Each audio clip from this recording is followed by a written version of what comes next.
Bonjour à toi qui trouveras cette lettre, enfermée dans une bouteille que j'ai lancée à la mer, dans ce vaste océan qui entoure ma demeure. Je me nomme Edgar, et j'exerce le métier de gardien de phare. Depuis maintenant 30 bonnes années. On a souvent ce préjugé sur les gardiens de phare.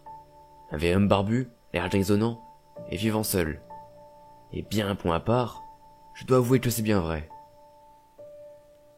Enfin, il faut que je vous parle de ce qui m'arrive en ce moment.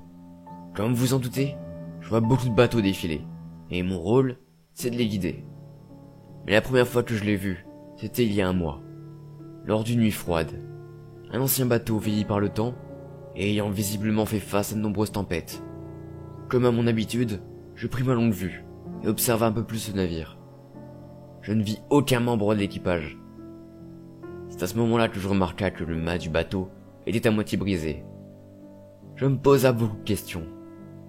Puis l'embarcation disparut, enveloppée dans une épaisse brume. En 30 années de travail et d'observation, c'est la chose la plus étrange qui m'a été donnée de voir. Mais si seulement ça s'arrêtait là.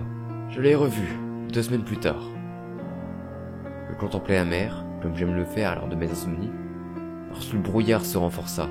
Ce navire si étrange refit surface, aussi abîmé que la fois d'avant, mais cette fois-ci, le mât s'était complètement écroulé. Et pourtant, le bateau naviguait toujours, sans aucune difficulté. Je remarquai également que plusieurs personnes se trouvaient sur le pont. Les observant toujours avec ma longue vue, je les regardais un peu plus en détail. Et ce que je vis me terrifia d'horreur et de dégoût. Les corps des membres d'équipage que je pouvais observer étaient en décomposition. L'un d'eux avait la moitié du visage déchiqueté, un autre la partie gauche du corps arrachée, un troisième décapité. Je ne pouvais fermer mes yeux malgré ce que je voyais. J'étais tellement choqué face à une telle atrocité que je restais là, sans bouger. Le navire finit par sortir de mon champ de vision, de la même façon qu'il était apparu, à travers la brume épaisse.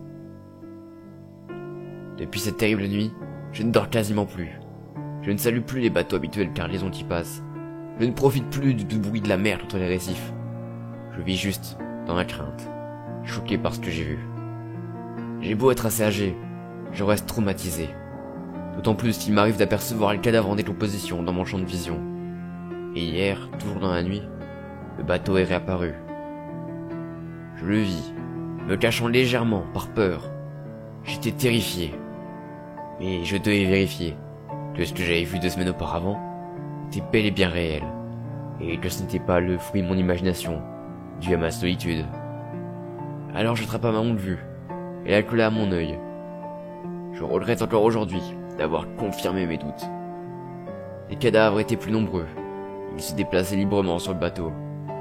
Il n'y avait cette fois-ci pas que des membres d'équipage, mais aussi des enfants, eux aussi, le corps mutilé. Je passa mon regard sur un Maccabée, qui semblait être le capitaine, en vue de son style vestimentaire. Un frisson glacial s'empara de moi, lorsque je vis sa tête, avec le visage à moitié fondu, se retourner vers moi, en me fixant. J'ai eu la nette impression qu'il venait de regarder au plus profond de mon âme. Je laissa tomber mon outil, et poussa un hurlement, avant de me recroqueviller près de mon bureau. Actuellement, j'écris cette lettre, que je placerai dans une bouteille et que je lancerai à travers le haut de mon phare. Je n'ai plus la force d'exercer ma profession. Et surtout, je ne peux plus continuer avec la peur de me retrouver une nouvelle fois face à ce bateau horrifique. Je ne pourrai pas vivre avec cette crainte le reste de ma vie. Alors, si quelqu'un trouve ce message, lorsque vous lirez ces mots, je ne serai déjà sûrement plus de ce monde. Mais il fallait avant tout que je vous partage mon expérience.